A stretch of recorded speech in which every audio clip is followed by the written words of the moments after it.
अस्पताल के आईसीयू के बाहर लाल बत्ती लगातार जल रही थी, जैसे हर पल सरूजा की सांसों की गिनती कर रही हो। मशीनों की बीप बीप की आवाज उस सन्नाटे को और भी डरावना बना रही थी। सरू दीवार से लगी जमीन पर बैठी थी। उसकी आंखें सूख चुकी थीं, लेकिन दिल अब भी रो रहा था। हाथों में सरूजा की चुनरी का कोना कसकर पकड़े हुए वो बार बार वही लम्हा याद कर रही थी, जब सरूजा ने उसके सिर पर हाथ रखकर कहा था, सरू, तू मजबूत है, चाहे दुनिया साथ छोड़े, लेकिन तू कभी मत टूटना। और आज वही सरू खुद बिखर रही थी।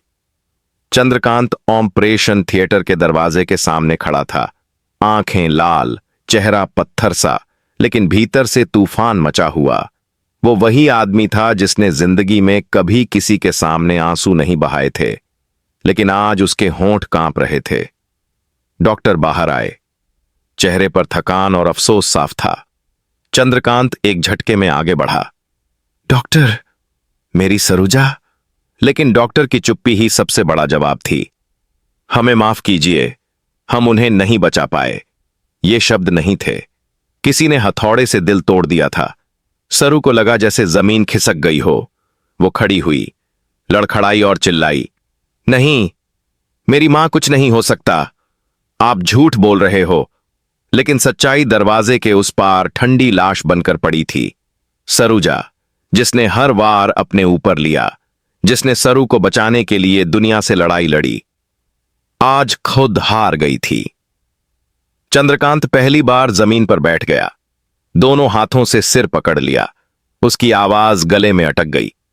सरूजा, मैं तुम्हें बचा नहीं पाया। उसके सामने फ्लैशबैक की तरह वो दिन घूम गए जब सरूजा ने सबके खिलाफ खड़े होकर कहा था, सरू मेरी बेटी है, और जो उसे चोट पहुंचाएगा पहले मुझसे टकराएगा। वही सरूजा आज शांत पड़ी थी। अस्पताल का वो दरवाजा खुला, सफेद चादर से ढका शरीर बाहर लाया गया। सरू दौड़कर गई, उस चादर को हटाया। मां, उठो ना, देखो सरू आ गई।